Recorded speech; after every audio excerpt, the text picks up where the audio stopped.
अक्कलकोट उत्तर पोलीस ठाण्याशी संबंधित एका प्रकरणात स्कॉर्पिओ वाहन व मोबाईल परत देण्यासाठी तसेच तक्रारदाराच्या नातेवाईकांना मदत करण्याच्या मोबदल्यात 1,20,000 रुपयांची लाच स्वीकारल्याप्रकरणी लाचलुचपत प्रतिबंधक विभागाने मोठी कारवाई केली आहे। या कारवाईत अक्कलकोट उत्तर पोलीस ठाण्यातील 2 पोलीस कर्मचारी आणि त्यांच्या वतीने काम करणारा एक खाजगी व्यक्ती एसीबीच्या जाळ्यात अडकला आहे। या प्रकरणातील आरोपींमध्ये पोलीस हवालदार राजशेखर रामचंद्र कोळी, पोलीस कॉन्स्टेबल लक्ष्मीकांत दत्तात्रय देडे आणि खाजगी व्यक्ती आकाश शरणप्पा कडरामे यांचा समावेश आहे।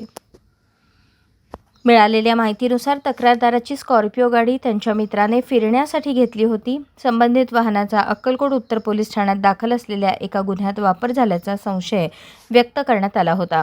त्यानंतर पोलिसांनी तक्रारदाराच्या लहान भावाचा मोबाईल आणि स्कॉर्पिओ वाहन ताब्यात घेतल्याचे सांगितले जाते। तक्रारदाराच्या म्हणण्यानुसार त्यांच्या वडिलांचे आणि काकांचे नाव गुन्ह्यात टाकून अटक करण्याची भीती दाखवण्यात आली। तसेच वाहन आणि मोबाईल परत मिळवून देण्यासाठी व नातेवाईकांना मदत करण्याच्या बदल्यात सुरुवातीला 1,40,000 रुपयांची मागणी करण्यात आली। नंतर तडजोडीनंतर ही रक्कम 1,20,000वर निश्चित करण्यात आल्याचे एसीबीच्या तपासात निष्पन्न झाले। एसीबीने 15 जून रोजी तक्रारीची पडताळणी केली असता लाचेच्या मागणीची पुष्टी झाली। त्यानंतर त्याच दिवशी सापळा रचण्यात आला। अक्कलकोट उत्तर पोलीस ठाण्यासमोर आरोपी आकाश कडरामे याने पोलीस कर्मचाऱ्यांच्या वतीने 1,20,000ची रक्कम पंचांसमक्ष स्वीकारताच एसीबीच्या पथकाने त्याला ताब्यात घेतले। ही कारवाई एसीबी पुणे परिक्षेत्राचे पोलीस अधीक्षक शिरीष सरदेशपांडे, अप्पर पोलीस अधीक्षक अजित पाटील, अप्पर पोलीस अधीक्षक अर्जुन भोसले, पोलीस उपअधीक्षक प्रशांत चौगुले यांच्या मार्गदर्शनाखाली पोलीस निरीक्षक रवींद्र लांभाते व त्यांच्या पथकाने यशस्वीरित्या पार पाडली।